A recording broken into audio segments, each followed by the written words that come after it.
বন্ধুরা, আজকে তোমাদের মাঝে যে গল্পটি নিয়ে হাজির হয়েছি সেই গল্পটির নাম হচ্ছে কৃষকের বউ ডাইনি।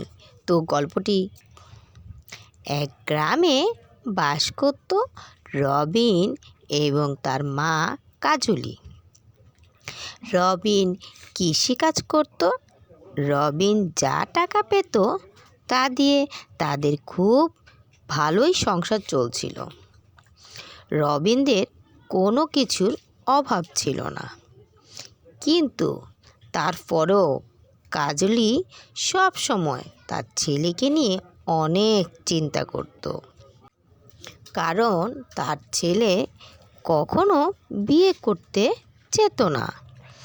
একদিন রবিদের বাড়ির পাশে একটি গাছ আছে, সে একটি ডাইনি থাকতো। সে সব সময় রবিনের উপর নজর রাখত। একদিন সে ভাবল, সে যদি রবিনকে বিয়ে করে তাহলে সে খেয়ে দিয়ে ভালোভাবে দিন কাটাতে পারবে। তাই সে একটি সুন্দরী মেয়ের রূপ নেয় এবং রবিন যখন জমিতে কাজ করছিল তখন ডাইনি মেয়ের রূপ নিয়ে রবিনের কাছে যায় এবং বলে, এই নিন, এই খাবার খেয়ে নিন। আমি আপনাকে প্রতিদিন দেখি, আপনি কত কাজ করেন, তাই আমি ভেবেছি এখন থেকে প্রতিদিন আপনার জন্য খাবার আনবো। নিন, খেয়ে নিন। এরপর রবিন খাবার খায়। ছেলেটি বলে, খাবারটা খেতে খুব ভালো, আপনার নাম কি? এরপর মেয়েটি বলে, আমার নাম রূপা। এরপর থেকে প্রতিদিন রূপা রবিনের জন্য খাবার আনে এবং গল্প করে। এইভাবে আস্তে আস্তে রবিন রূপাকে ভালোবেসে ফেলে। একদিন রবিনের মা রবিনকে বলে, তুই কি এই জীবনে আর কি বিয়ে করবি না? এরপর রবিন রূপার কথা কাজলিকে বলে।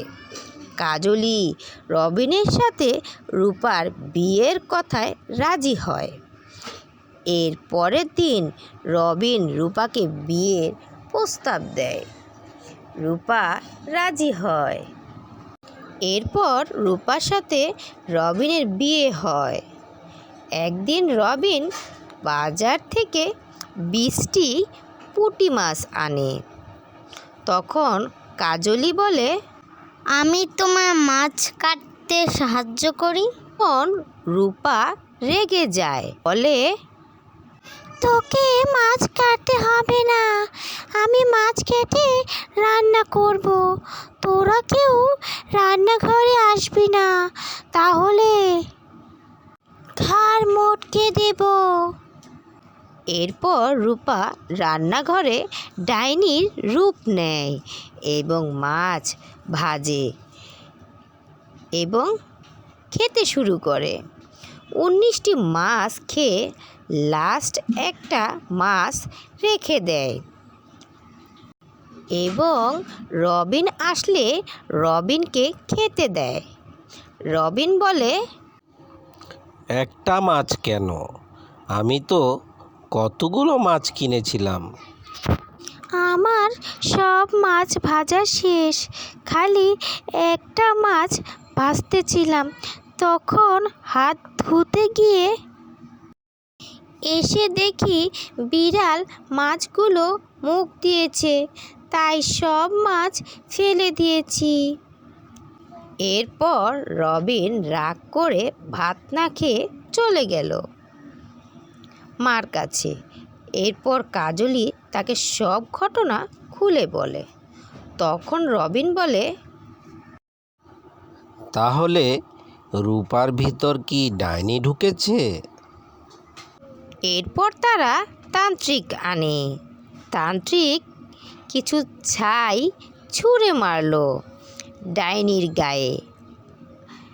ডাইনির সারা শরীরে আগুন লেগে গেল এবং ডাইনি মারা গেল।